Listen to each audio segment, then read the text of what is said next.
साल 2024 भारतीय क्रिकेट प्रेमियों के लिए बेहद यादगार रहा। 13 साल का सूखा खत्म करते हुए टीम इंडिया वर्ल्ड कप जीतने में कामयाब रही, लेकिन साल का अंत होते होते टेस्ट क्रिकेट में भारतीय क्रिकेट टीम के सबसे बड़े मैच विनर्स में से एक रहे आर अश्विन ने टेस्ट क्रिकेट को अलविदा कह दिया। तो 2024 के साल में कौन कौन से ऐसे 10 आला क्रिकेटर ने संन्यास लिया है, इस पर है हमारा आज का वीडियो। आप देखना शुरू कर चुके हैं आवाज द वॉइस और ये है द मंजीत ठाकुर शो। रविचंद्रन अश्विन अपने पीछे कामयाबी की ऐसी विरासत छोड़ गए हैं जिसकी बराबरी कर पाना आने वाली पीढ़ी के किसी भी क्रिकेटर के लिए आसान नहीं रहने वाला है। अश्विन के अलावा शिखर धवन और दिनेश कार्तिक ने भी इसी साल क्रिकेट को अलविदा कहा, यानी 2024 में। केदार जाधव, रिद्धिमान साहा, वरुण आरोन, सिद्धार्थ कौल, सौरभ तिवारी दोबारा मैदान पर बल्ले और गेंद से कमाल दिखाते हुए नजर नहीं आएंगे। टेस्ट क्रिकेट में 700 विकेट लेकर इतिहास रचने वाले जेम्स एंडरसन की गेंदें भी नए साल में बल्लेबाजों को परेशान करती हुई नजर नहीं आएंगी। नील वैगनर की शॉर्ट पिच गेंदें भी नए साल में बल्लेबाजों को नहीं डराएंगी। डेविड वार्नर का तूफानी अंदाज और मोइन अली के लंबे लंबे छक्के भी अब मैदान पर देखने को नहीं मिलेंगे। 2024 के आखिरी महीने में आर अश्विन ने संन्यास का ऐलान करके भारतीय फैंस को हैरान कर दिया।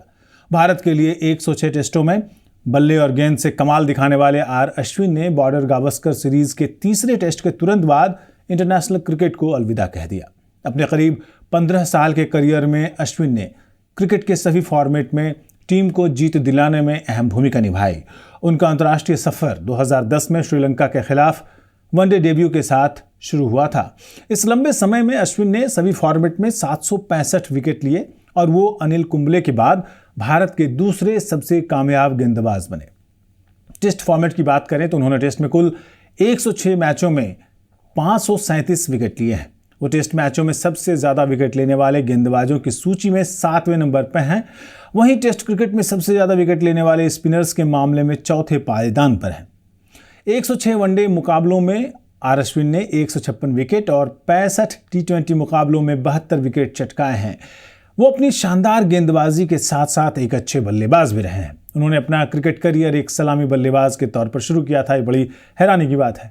उन्होंने टेस्ट क्रिकेट में 26 की औसत से 3503 रन बनाए हैं। वहीं वनडे क्रिकेट में 16 की औसत से 707 रन, तो टी20 मुकाबलों में 26 की औसत से 184 रन जड़े हैं।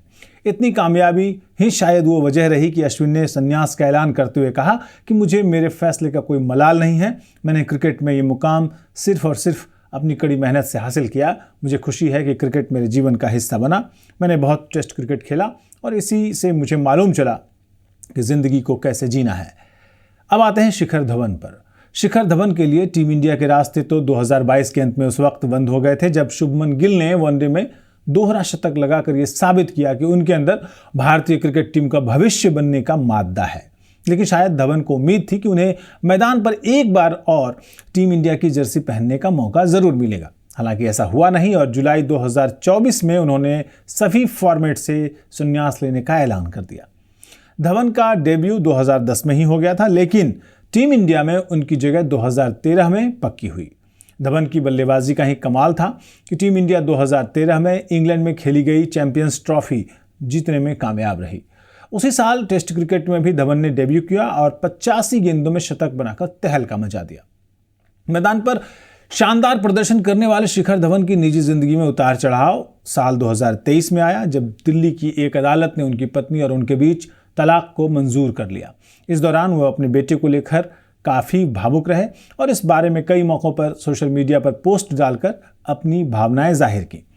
धवन ने भारत के लिए 167 वनडे, 34 टेस्ट और 68 टी20 मैच खेलते हुए 10,000 से ज्यादा रन बनाए।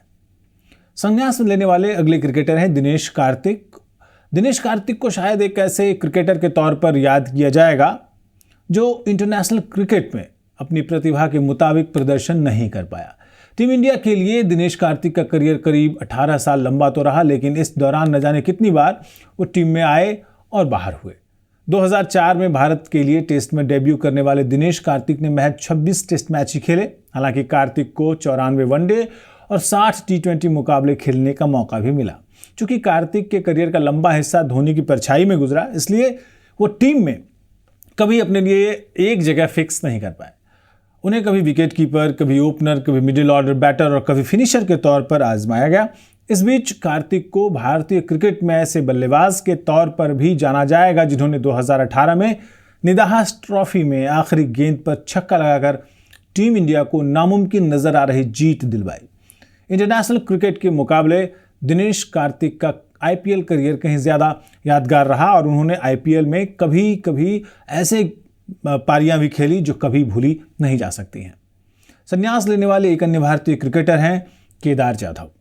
बल्ले से ज़्यादा अपनी गेंदबाजी के अलग एक्शन से पहचान बनाने वाले केदार जाधव ने भी क्रिकेट को इस साल अलविदा कह दिया, 2024 में अलविदा कह दिया। केदार जाधव ने अपने शानदार खेल से फर्स्ट क्लास क्रिकेट में अपनी छाप छोड़ी। उन्होंने 2013-14 के रणजी ट्रॉफी सीजन में शानदार बल्लेबाजी की और 6 शतकों के साथ 1223 रन बनाए। वो इस सीजन में सबसे ज्यादा रन बनाने वाले बल्लेबाज थे। इस शानदार प्रदर्शन के कारण बीसीसीआई की नजर उन पर पड़ी और भारतीय टीम में उन्हें जगह मिली। उन्होंने अपने करियर की शुरुआत 2014 में श्रीलंका के खिलाफ वनडे मुकाबले में की थी। उन्होंने 50 ओवर के फॉर्मेट में कुल 73 मुकाबले खेले हैं, जिसमें 42 की औसत से 1389 रन बनाए हैं। वहीं T20 फॉर्मेट में उन्होंने ज़्यादा मुकाबले तो नहीं खेले, लेकिन उन्होंने जो 9 मुकाबले खेले उनकी 6 पारियों में 20 की औसत से 122 रन बनाए। उन्होंने अपनी फिरकी का जादू दिखाते हुए वनडे इंटरनेशनल में 27 विकेट भी लिए हैं।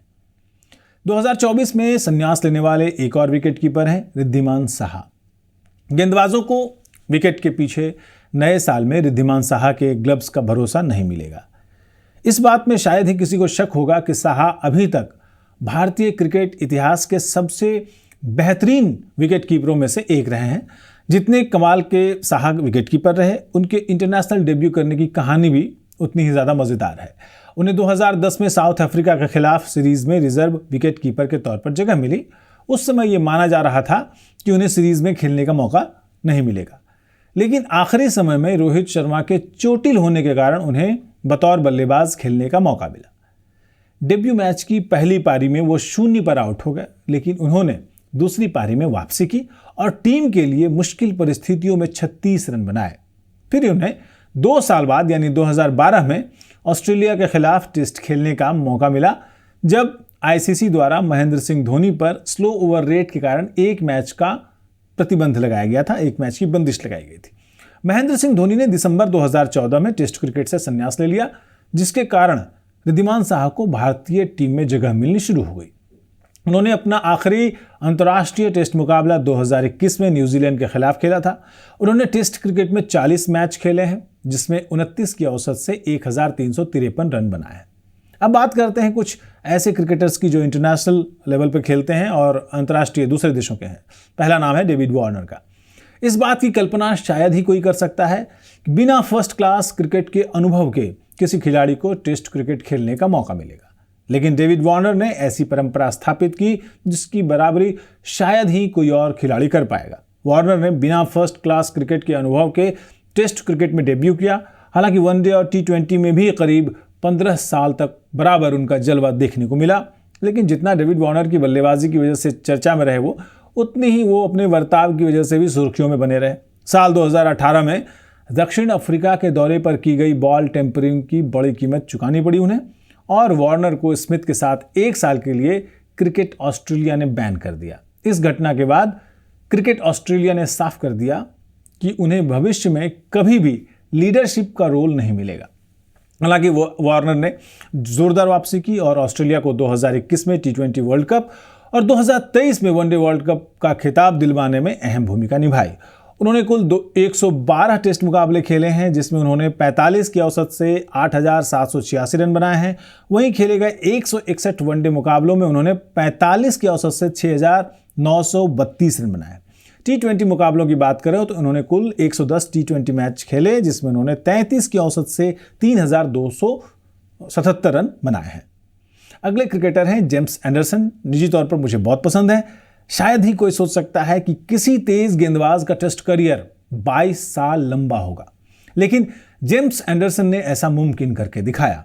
इसके साथ ही जेम्स एंडरसन दुनिया के पहले ऐसे तेज गेंदबाज बने जिन्होंने टेस्ट क्रिकेट में 700 विकेट हासिल किए। एंडरसन से पहले केवल 2 स्पिनर्स मुथैया मुरलीधरन और शेन वॉर्न इस मुकाम को हासिल कर पाए थे। एंडरसन ने अपना आखिरी टेस्ट मुकाबला वेस्ट इंडीज के खिलाफ इसी साल यानी 2024 में खेला, जिसमें उन्होंने कुल 188 टेस्ट मुकाबले खेले हैं और उन्होंने 704 विकेट हासिल किए। वहीं उन्होंने जो 194 वनडे मैच खेले उसमें 269 विकेट चटकाए। साथ ही उन्होंने 19 टी20 मुकाबले खेले जिसमें उन्हें 18 विकेट मिले। अगले खिलाड़ी हैं साउथ अफ्रीका के मोइन अली। मोइन, अगर पूछा जाए कि क्रिकेट के मैदान पर परफेक्ट क्रिकेटर कैसा हो सकता है तो शायद उसका जवाब मोइन अली हो सकते हैं। मोइन अली की फिरकी तो कमाल थी ही। उन्होंने बल्ले और फील्डिंग से कभी निराश नहीं किया अपनी टीम को। मोइन अली इंग्लैंड के ऐसे क्रिकेटर रहे जिनसे कप्तान ने ज़रूरत पड़ने पर बल्लेबाजी में भी ओपन करवाया और गेंदबाजी में भी। टीम की ज़रूरत के मुताबिक खुद को ढालने की काबिलियत मोइन अली में हमेशा रही और उसे पूरा करने से वो कभी पीछे नहीं हटे। हालांकि मोइन अली के लिए ये मैदान पर पहुंचने का सफ़र कितना मुश्किल रहा उसके बारे में हम सोच भी नहीं सकते हैं। उन्होंने अपने करियर में कुल 68 टेस्ट मुकाबले खेले हैं जिसमें 28 की औसत से उन्होंने 3094 रन बनाए।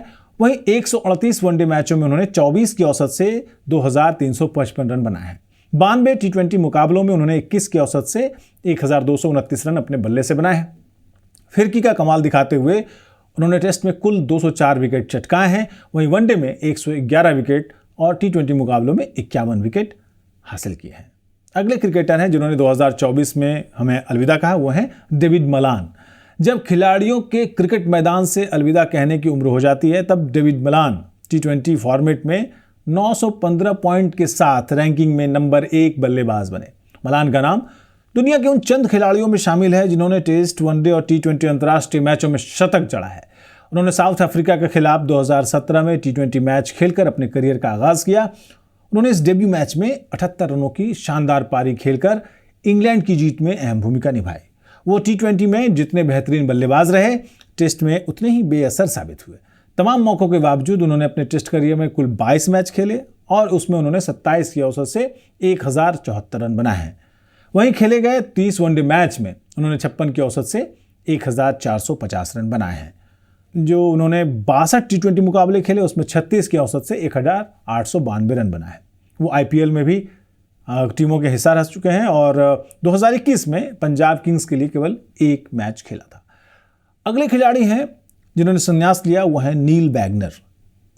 एक वक्त पर इस बात की कल्पना करना मुश्किल था कि मौजूदा समय में टेस्ट क्रिकेट के सबसे बेहतरीन बल्लेबाजों में से एक स्टीव स्मिथ को कोई गेंदबाज परेशान कर सकता है, लेकिन न्यूजीलैंड के नील वैगनर ने ऐसा मुमकिन करके दिखाया। वैगनर के बारे में बात करते हुए स्मिथ ने कहा था कि उनका सामना करना न सिर्फ मेरे लिए बल्कि दुनिया के किसी भी बल्लेबाज के लिए मुश्किल था। हालांकि इस बेहतरीन गेंदबाज को इस साल की शुरुआत में 2024 की शुरुआत में टीम के लिए आखिरी मैच खेलने का मौका नहीं मिला।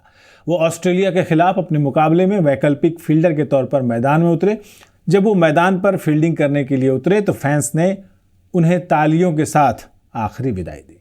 साउथ अफ्रीका में पैदा हुए इस खिलाड़ी ने न्यूजीलैंड की टीम के लिए 2008 में फर्स्ट क्लास क्रिकेट खेलना शुरू किया। वैगनर न्यूजीलैंड के उन 5 गेंदबाजों में एक हैं जिन्होंने 250 से ज़्यादा टेस्ट विकेट हासिल किए हैं।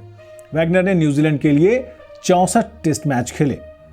अब नए साल में यानी 2025 में बेशक कुछ पुराने सितारों की रोशनी मध्यम पड़ेगी, कुछ नए स्टार्स चमक बिखेरेंगे। हो सकता है कि बल्ला टांगने वालों में रोहित और विराट जैसे नाम भी हों, नहीं भी हो सकता है। लेकिन आने वाला दिन संजू सैमसन, यशस्वी जायसवाल, शुभमन गिल और ध्रुव जुरेल और पडिक्कल जैसे खिलाड़ियों का होगा। साल शुरू है इसलिए ये कहना ही होगा कि अभी तो पार्टी शुरू हुई है। आज मंजी ठाकुर शो में इतना ही। फिर मिलते हैं नए विषय पर, नई जानकारियों और नए विश्लेषण के साथ। दीजिए इजाज़त मुझे यानी मंजी ठाकुर को और हमारी पूरी टीम को। नमस्कार।